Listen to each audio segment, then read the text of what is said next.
كذا جدو ترى ورا جرس كذا بمرق هنا اللي بالشاتيرة بقى تكتي تكو كستي كداني خلاص بافني نyaanna jechuudha amma baafni walitti deebina hanga baafni walitti deebinu dhugaa isiniin jedha affeeladhaa nyaadha mana madaamii keessa illee dalaydan ganama subii jechuudha affeeladhaati nyaadhaa isiniin jedheen sodaatinaa dhugaa waan salphaadha jechuun ka barbaaddanii labaniin affeelatuu dandeettanii aannaniin affeelatuu dandeettanii akka barbaaddanii jechuudha affeeladhaati nyaadhaa wanni maanka mooqqaa isaa kana marqaan affeelanii jechuudha biyya kanatti hin sodaatin ana isiniin jedhe baafnee jirra amma nyaatuudhaaf qophaayaa irra okay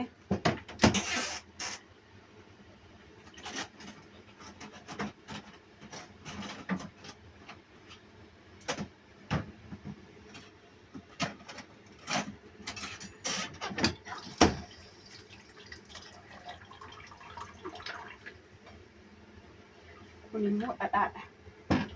dhadhaa Itoophiyaa irraa namni nuu fide dhadhaa ummaan biyya naa ergite ummaa abeet shittaan isaa hidas nama jedhee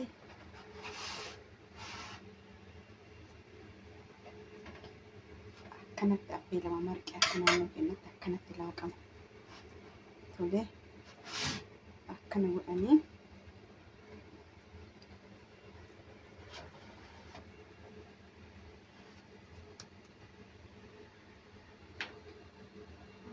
kanatti yeroo rileetti godhannee jirraa dhadhaa keenyas itti godhannee jirraa akkanatti amma kun marqa nyaatu innaa koottaa waliin nyaanna waa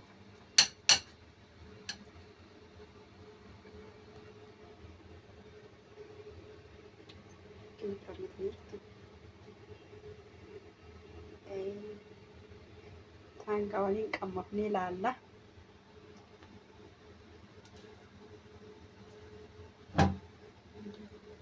dhadhaatii namni sunaa jechuudha akkasitti baay'ee tokko das nama jedha marqa affeelate marqa nyaatu baay'ee jaalladha sida kana ta'ee isinilleen koottaa nyaadhaa nyaadhee isin ilaala qooyaa kaanii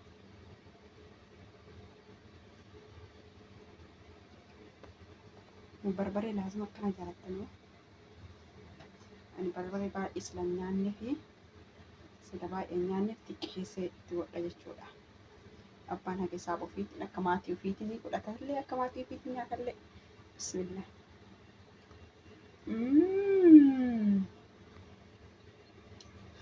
nama guba garuu dho'adha akkasitti haa nyaannu isiniin jennaa koottaa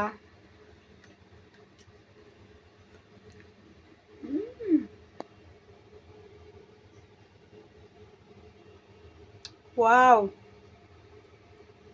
akkasii obboleen ta'e dalagadha nyaadhaa isiniin jedha share like subscribe godhaa maatii nuuf ta'a ganaa waa hedduu dalaynaa inshaallah walmi isiniin jedha